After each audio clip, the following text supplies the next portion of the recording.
Karen dialed 911 over a stranger's look, but she was the one insulting them. The park was alive with the hum of summer kids laughing, dogs barking, and the distant strum of a guitar. But Karen's voice sliced through it all like a blade. "You think you can just stare at me like that?" She shrieked, her face red, her phone already in hand, dialing. It was a Saturday afternoon, and Marcus, a graphic designer sketching under an oak tree, had been enjoying the park's vibrant chaos. I wasn't looking for trouble, just trying to capture the curve of a child's swing in my sketchbook. But Karen, a woman in her late 40s with a pristine white visor and a purse clutched like a shield, had other plans.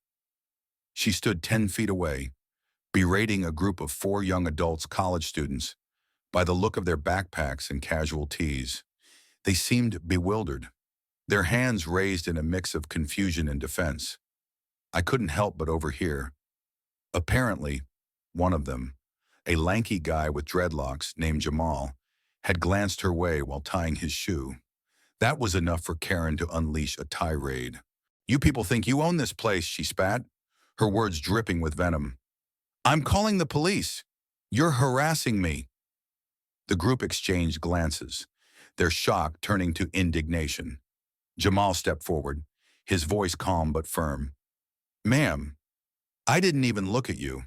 I was just tying my shoe." His friends nodded. One of them, a girl with bright pink hair named Lila, adding, "We're just hanging out. Nobody's bothering you." Karen wasn't having it. She waved her phone like a weapon, already on the line with 911. "I'm being threatened," she cried into the receiver, her voice loud enough for half the park to hear. "There's a group of delinquents here, staring me down, making me feel unsafe." I couldn't believe what I was hearing. These kids weren't doing anything but existing. My pencil froze on the page, my eyes glued to the unfolding drama. The park began to shift. People stopped their conversations, turning to watch. A jogger slowed to a walk, her earbuds dangling. A man pushing a stroller whispered to his partner, both staring at Karen. The air grew heavy, like the moment before a storm breaks. I noticed an older woman nearby, her silver hair tied back, watching with a frown. She carried a canvas bag with paintbrushes sticking out, and her eyes held a quiet intensity. I didn't know it then, but she'd soon change the whole story. Karen's accusations grew louder, more unhinged. She pointed at Lila's pink hair. "You look like a thug with that ridiculous dye job. Then at Jamal, and you. Don't think I don't know what you're up to." The group's calm was cracking. Lila's face flushed, and another friend, a short guy named Ethan, snapped. "Lady, you're the one yelling at us for no reason." The fourth, a quiet girl named Sarah, stayed back, her eyes darting nervously, clutching a sketchbook not unlike mine. I felt my stomach churn. This wasn't just a misunderstanding. It was a power trip. Karen was weaponizing her discomfort, twisting an innocent moment into a crisis. I wanted to say something, but the crowd was growing, and the tension was electric. Karen's 911 call continued, her voice now a mix of crocodile tears and righteous fury. "They're intimidating me. I'm a single woman, alone, and they're ganging up on me." That's when the older woman with the paintbrushes stepped in. She moved with a quiet authority, her voice cutting through Karen's hysteria like a bell. "Excuse me," she said, her tone firm but not aggressive. I saw the whole thing. These kids didn't do anything to you." The crowd murmured, heads nodding. Karen froze, her phone still pressed to her ear, her eyes narrowing at the woman. "Who are you?" Karen demanded, her voice sharp. The woman didn't flinch. "I'm Evelyn, and I've been painting in this park for 20 years. I saw you start this. You walked up to these kids and started yelling because one of them looked in your direction. You're the one causing a scene." The twist hit like a gust of wind. Karen's narrative was unraveling, and the crowd was eating it up. Evelyn's calm, no-nonsense demeanor made Karen's theatrics look even more absurd. I noticed Jamal and his friends exchange relieved glances, though they still looked wary. Karen, however, doubled down. "You're lying," she shouted. "You're probably with them, covering for their bad behavior." That's when things escalated. Karen, in her fury, stepped closer to Evelyn, gesturing wildly. Her arm swung out, and before anyone could react, it knocked over a nearby community art sculpture, a colorful ceramic piece shaped like a tree, crafted by local kids. It hit the ground with a sickening crack, shattering into pieces. Gasps rippled through the crowd. The sculpture, a symbol of the park's unity, lay in ruins, its vibrant shards glinting in the fading sunlight. Karen froze, her phone slipping slightly in her hand. The 911 operator's voice crackled faintly, asking for clarification, but Karen was silent, her eyes wide as she realized what she'd done. The crowd's mood shifted from curiosity to outrage. A mother nearby clutched her daughter's hand, whispering, that was her project. The little girl's eyes welled up, staring at the broken sculpture. Evelyn didn't miss a beat. "You see what happens when you let your anger run wild," she said, her voice steady but laced with sorrow. "That sculpture was made by children, kids who poured their hearts into it, and you just destroyed it over a look." The crowd murmured in agreement, their phones now out, recording the scene. Karen's face went pale, her bravado crumbling. Jamal stepped forward, his voice shaking but resolute. "We didn't do anything to you, but you've been insulting us, calling the cops, and now you've ruined something that wasn't even your," Lila added. "You called us thugs, but you're the one acting like a bully." Sarah, the quiet one, finally spoke, her voice soft but piercing. "That sculpture. My little brother helped make it. He's going to be heartbroken." The weight of their words hit hard.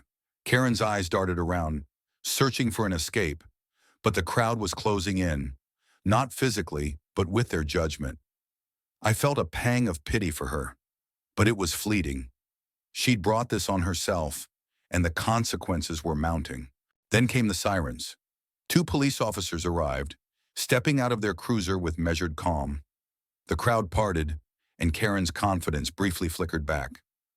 "Officers," she cried, rushing toward them. "These people are harassing me. They're dangerous, and I'm not safe." But Evelyn was already there, speaking quietly to the officers, gesturing toward the broken sculpture and the group of students. The officers listened, their faces neutral but attentive. One of them, a woman with a notepad, approached Jamal and his friends. "Can you tell us what happened?" she asked. Jamal recounted the story, his voice steady, backed by Lila, Ethan, and Sarah. Evelyn chimed in, her account matching theirs perfectly. The crowd nodded along, some offering their own accounts, their phones still recording. Karen's story fell apart under scrutiny.